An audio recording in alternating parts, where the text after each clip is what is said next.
I am Loic Castel, work at SSL 24/7 as pentest team and incident response team manager. And the subject today will be how vulnerable is your infrastructure whilst working from home. So it's obviously related to the current situation, the pandemic, the COVID-19. And this is the second webinar in the COVID-19 series, knowing that the first was covering the phishing, the human aspect behind COVID-19 themed attack.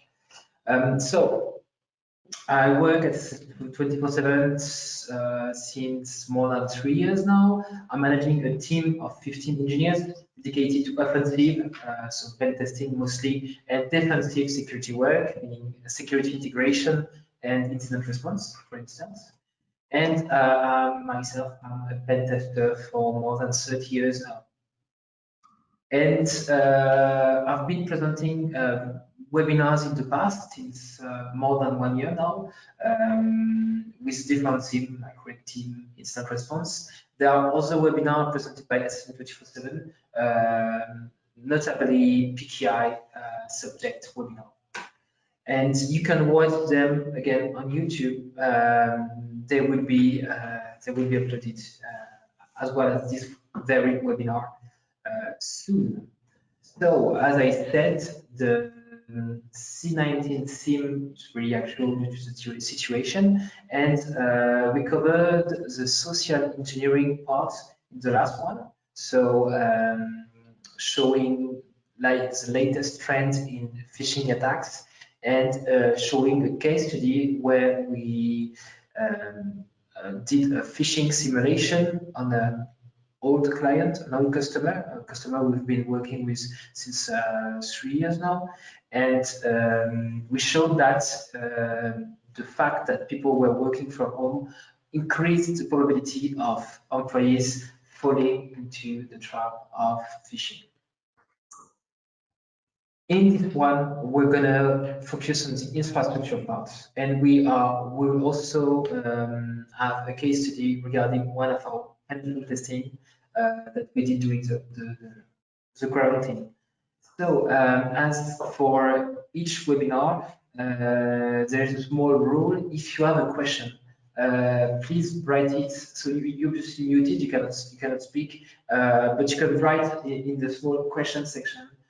Small section tab, and it will be answered in the Q&A session. So this presentation should last in about 30 minutes. There is a French version that will be uploaded on YouTube if you missed it.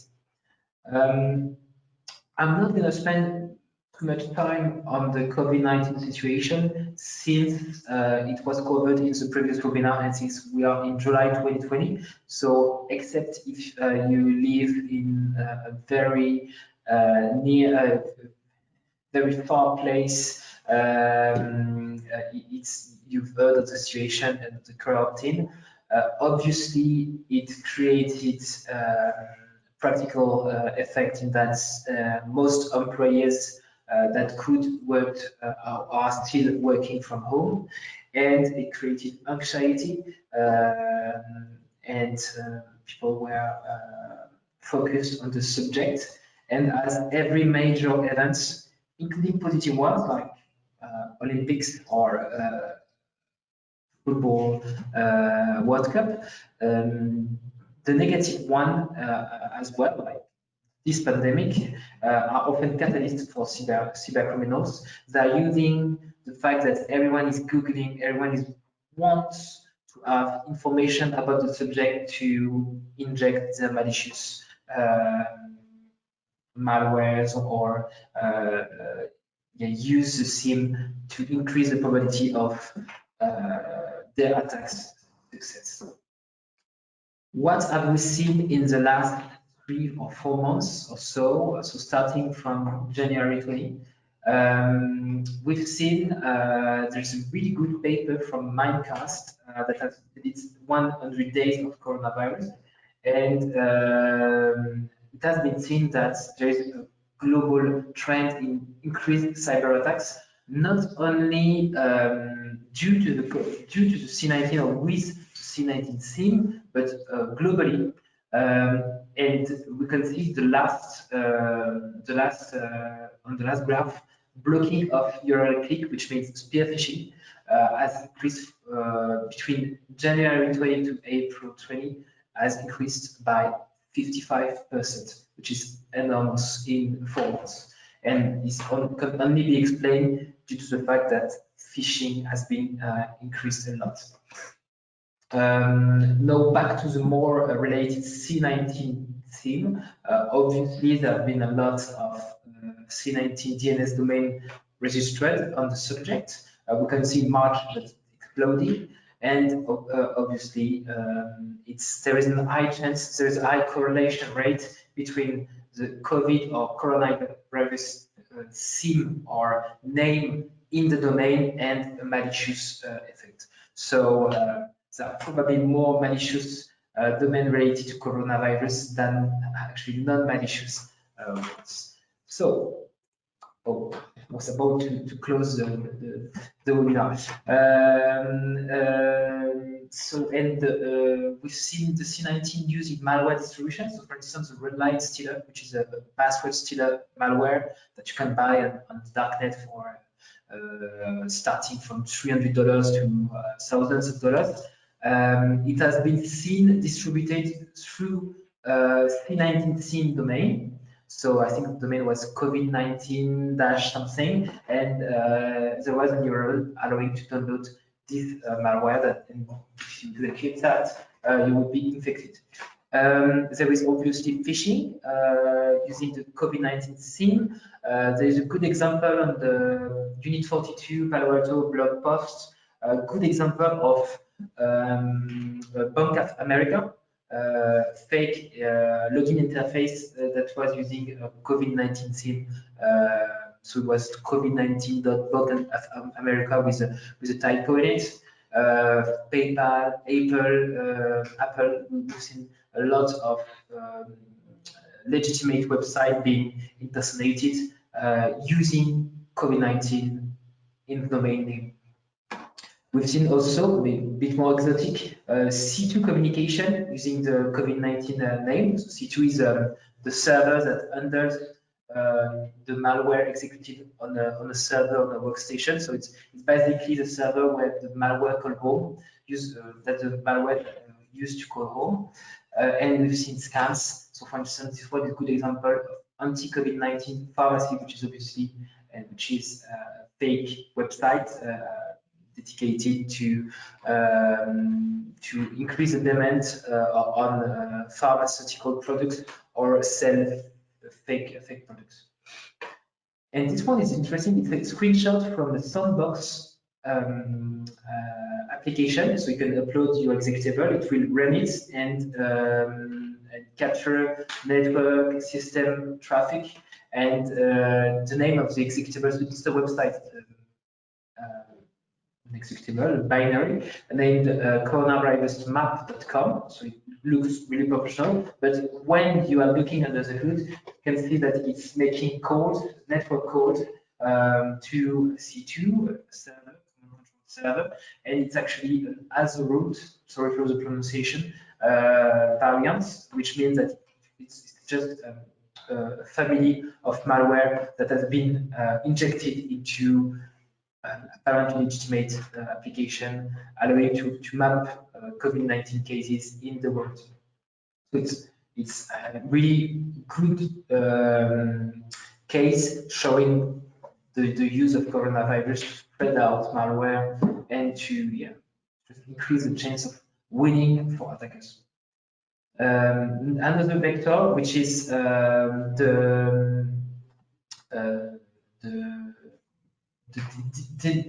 denial of service, so distributed denial of service on the HHS, the Department of Health and Human Services, the US. And obviously, all these kind of attacks were done on each instance of health organization in the world, as obviously they need to communicate in a pandemic. Everyone is looking at them during this time, and if there is a chance that cyber criminals are gonna ask for a ransom because they are doing an attack on them. The attackers are gonna do that, and that's what they did.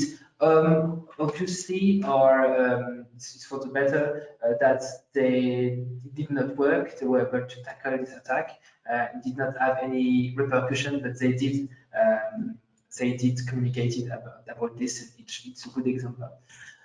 And one that is more related to this webinar is APT41. APT41 is a group like all most criminal organizations doing cyber crimes. When they are big enough, they are put in a category. There is APT1. It's mostly Chinese or Russian groups, and this one, APT41, has had activities in the past and has increased in activity between January and March 2020, and probably in the next months, but the analysis stops is done in March, at the end of March, and it's seen carrying out attacks against non-software or non-equipments, notably Citrix application delivery control, Cisco router exploitation, and lastly Zoho management. Zoho Managed Engine Desktop Central. And this one is really interesting because the vulnerability that is used was disclosed in the public on the 5th of March, and the group started using it on the 8th of March, so only 3 days later. And this is really impressive for them to be being able to convert a proof of concept, something that is not really stable, to common attack vectors. And but fortunately, this kind of interface is not that common on internet, so they were able to do some attacks, but it was not major. But they did take the attackers. This group did increase their activities during quarantine time. Don't forget that in China, they've been in quarantine since January. And they did make use of the fact that these interfaces, they need to be exposed on the internet to be exploited. The Cisco router exploitation, you can only exploit it if the web interface that has the vulnerability in it is exposed. So this was probably increased due to the fact that everyone was working from home and the necessity for administrators to expose more services than they should do. So now to the case study. We did not stop working during lockdown.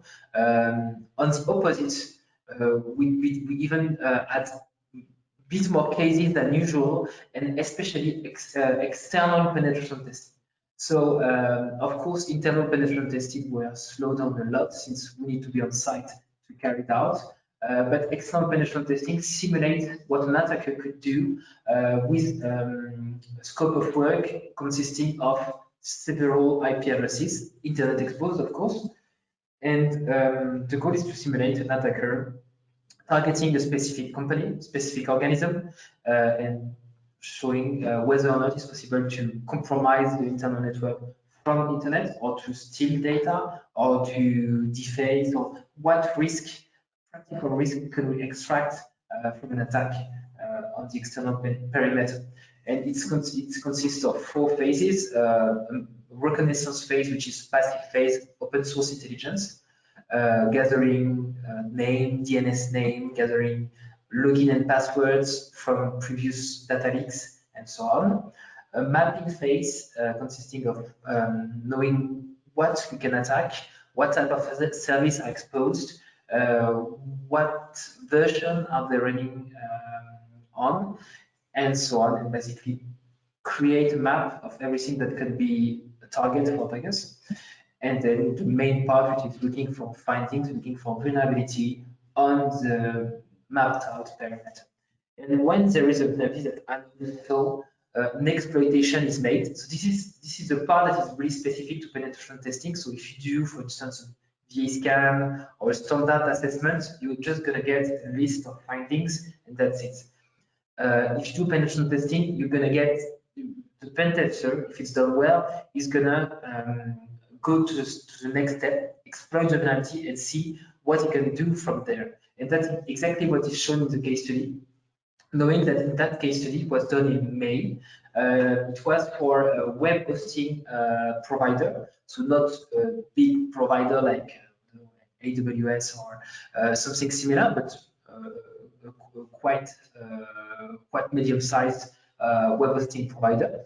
And they did switch from mainly on-premise administration of the customer to full remote organization. So they had to make some changes, and they were concerned that these changes would create a complicated situation and would create an opening for attackers. So they asked us to do maximum penetration testing that we did on 40 IP addresses. And the goal is to show you the results of this and see whether or not it was linked to the switch, to this rapid switch that created the results we got. So it all started with this interface. Basically, during the mapping phase, we identified a web interface. This interface was for monitoring our customers' server, and it was not supposed to be exposed on the internet, but due to the COVID-19 situation, it was. So we have a pen test portal where we report each findings, especially critical findings like this one. So this one discloses internal names, data, and maybe we can use it to get a bit further. So we put it in portal. We make sure that our customer is aware of it, but for some reason he's not able to patch it as soon as he can because he needs to provide it to their customer. So we dig a bit deeper. And by analyzing the traffic on the application, by playing with it a bit, we are noticing some data transferred, and notably a password that is in clear text. So you see blurred in the screenshot, but you can see it during the pen test. And it seems to be linked to TeamViewer access. So we are using that password to connect to apparently a TeamViewer. So for those that don't know, pretty sure you know what is TeamViewer. It's a tool that allows us to control a laptop, a workstation, or server. You install the clients, and you will be displayed a username, ID, and password. And if you give that to anyone, they will be able to connect to your machine and to administrate it machine, even if you're behind the NAT, behind a router that does not expose you from the internet. In that case, it was used by their customer to administrate some of their machine. But the thing is, when we connected to this machine, it was already something critical because we would have access to machine, to data on the machine, plus access on the network that is not supposed to be accessible from the internet. The thing is, it was not on our scope. Our scope was this 40 IP, and this was our customer. The customers' networks were out of scope. This would be, it was just a different test, different view. So we were on a machine that was not in the scope of work. But the fact is that this network had more access than on our scope of work of the 40 IP addresses than it should. There were ACL that allowed this machine to have a lot more access. So what we did is scan our scope of work from this machine, and we got a lot more results. And unfortunately, one of the results was a web application, and by digging a bit, we quickly found a SQL injection. SQL injection is an application vulnerability that allows to generally dump the password content, even if you're not connected, or just if you have access to a form value that is vulnerable to SQL injection and you're able to exploit it. You can basically do something really critical, like having access to the whole database, or even take control of the machine by writing or reading files on the server. So we can see we got access on the Linux machine. And we retrieve the user that is uses name tools. We also retrieve a table name called users, and with an hash, MD5 hash, we proceed to crack it, meaning we are trying to recover the clear text from the hash, cryptographic hash, and we get a password. We then try to connect SSH to administrate the Linux server, and we reuse the name of the user we got from the database, and we got a shell.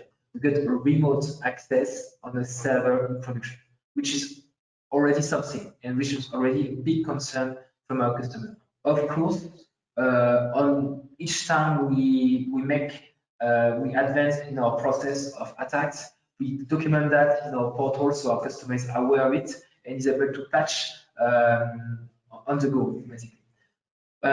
So it does not stop there. We go down the rabbit hole and we try a privilege escalation. So this user tools is not administrator of the machine, is a simple user. But by looking at some cron is something that is launched automatically each period of time. In that case, every 30 seconds. We noted that this file is actually writable by any users. So of course, what we do is modify it, and we are creating an SSL34 file, the /temp folder that has set UID bit, meaning that if it's created by root, it will be because of the cron. When we launch it, we will have the root access, and this is what you got on the right screenshot. You can see that we are now administrator of this machine with the root user. So we don't stop there, of course. We do what's called lateral movements. So when we've got access to the machine, we try to find more information on the machine itself, and we will try to use that gathered information to go on other machines of other services that are within our scope of work. So first of all, we browse a bit the machine, and we are identifying data, lots of data that is hosted on the server, that is actually backed up using Earthsync, tool Earthsync.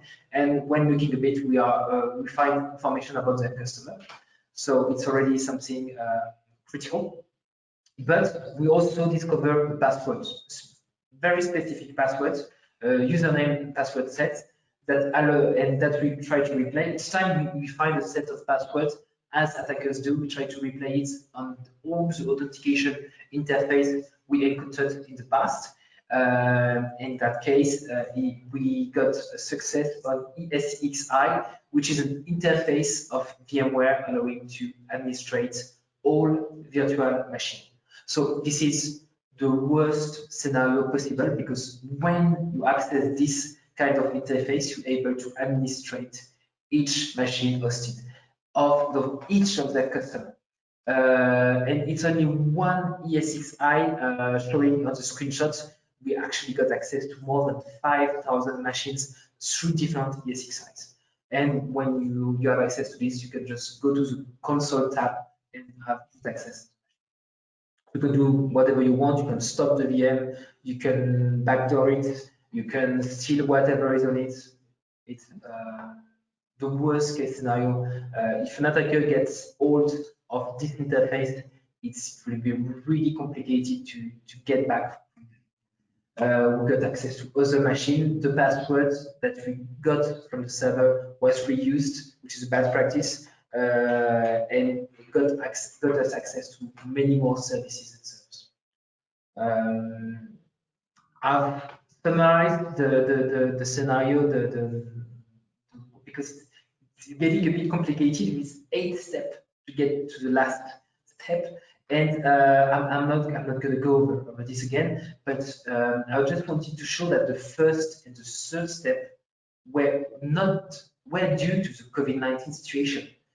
it was, if we did this test in, let's say, December 2019, we wouldn't have go that far. We wouldn't have even started, because this monitoring web application wouldn't have been exposed on the internet. It would have stayed on the internal network, or at least limited to some people, but not to anyone on the internet. The situation, the pandemic situation created this. Same as TeamViewer. TeamViewer is normally not used by our customer, but it was deployed as a quick fix just to help manage for their customer to manage their machine whilst working from home. And I've been doing some stats lately on the number of assessments and the state at the end of each assessment. So it's only showing external assessment. In 2019 and basically every other years we've been working, the full compromising from an external parameter is quite rare. It's about 5%. It's 5%. So in 20 assessments, we get to be able to fully compromise a company just from the external scope of work, which is already very scary. But in 2020, so big majority in quarantine, we've been able to do that almost 1 time out of 4, which is enormous. And this is clearly due to the situation of the COVID-19. Simply giving the attackers more opportunity, more ways to get in, and just exponentially elevating the probability of getting on the network. So we still have some time, still have 4 minutes to go over the recommendation, and I've made the top 5. So this is actually usable anytime. You don't have to be in pandemic situation to use that advice. It's a bit optimized for this situation. Interpol have been making cool posters about the recommendation regarding for IT people and for mostly IT users. But the first recommendation I would make, and it's not about the topic of this webinar, but maybe more the last one, is train your employees against phishing. It's the #1 vector, and I've seen some stat that 90% of breach comes from email, meaning it comes from phishing. So obviously, these stats are showing taking each breach as the same. Obviously, there's some breaches that have more impact than others, but it's 90%. So mostly, if you train your employee, if you implement protection against phishing, it's going to be more complicated for attackers to get in. The one advice I would have is to regularly send mail, regularly do training, regularly do an exercise and a feedback about the exercise to implicate the employee into this risk. There is also the fact that workstation, even from home, so not on the internal network, should continue to be hardened, should continue to be patched.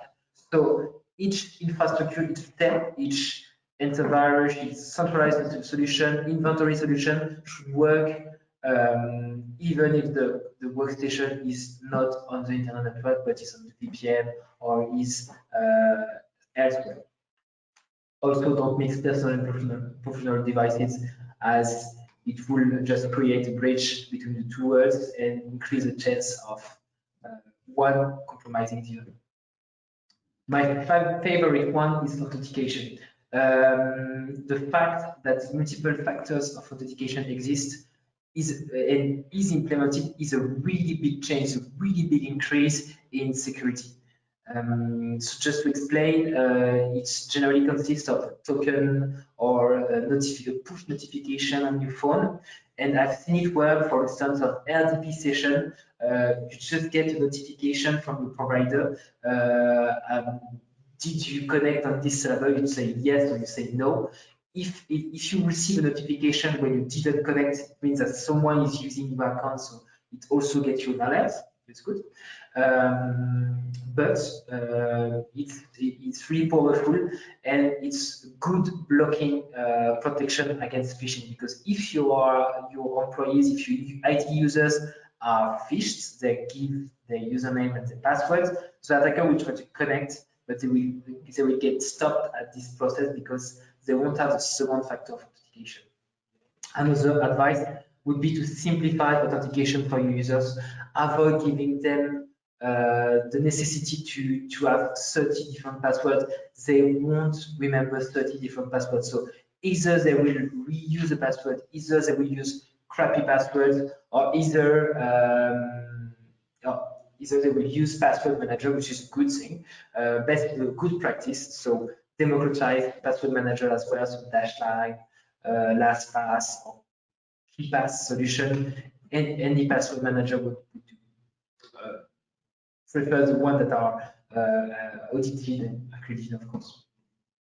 Network exposure is more related to COVID-19, so filter out every service that you can. The crisis is apparently slowing down a lot, so people are getting back to work, back in the office. It would be a good time to review the firewall rules and basically create a process for changing explicitly quick change on the firewall. Make sure that every fix, everything that changes the firewall is monitored. And if you can avoid exposing a service, please do. Even if you have authentication within the Zoho Managed Engine application, there is a login password to get in, but the findings, the vulnerability exploiting it is pre-authentication, meaning you don't have to get a username and password to exploit and take control of the equipment. And do network segmentations with DMZ. DMZ allows you to isolate your exposed server from the rest of the network, and lots of it's a mandatory network security process. It's a good time, it's a perfect time actually to think about resilience, and especially in time of crisis. As the pandemic or similar threats being taken into account in your disaster recovery plan? And do you have a disaster recovery plan? If you don't, you should have one, because it will help you imagine the worst case scenario and have a backup solution in case of it. So it could be a big fire, it could be a plane crashing on your data center, but analyze the different risks that could impact your IT services, and then treat this risk, accept them, or lower the probability of them, or do something about it. And incident response plan is another plan, documents allowing to draft out who will be contacted in case of cyber crisis, what will be done. It will save you some pretty useful time in case of cyber crisis. And finally, apply security to your future migration, whether it be to the cloud or whether it be to a new conference system. We've seen the polemic, the problem about Zoom being used, being overused in a quarantine situation. Just handle change in your project, including in crisis, in time where you don't have time to think about it.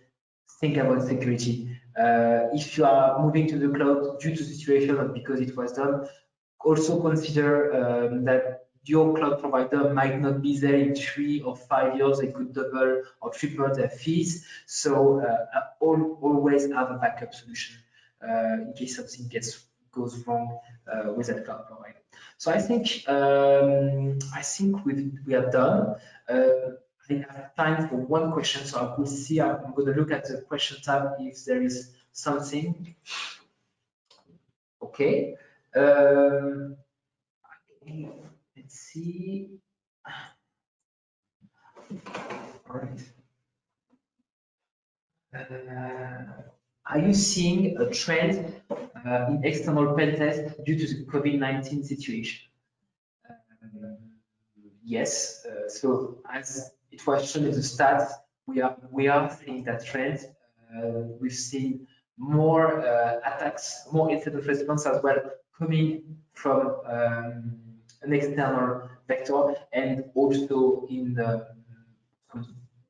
what's documented on that subject, it also shows this. So you can pretty much be sure that there is an impact on external infrastructure, and that is actually the goal of this webinar, is to show this.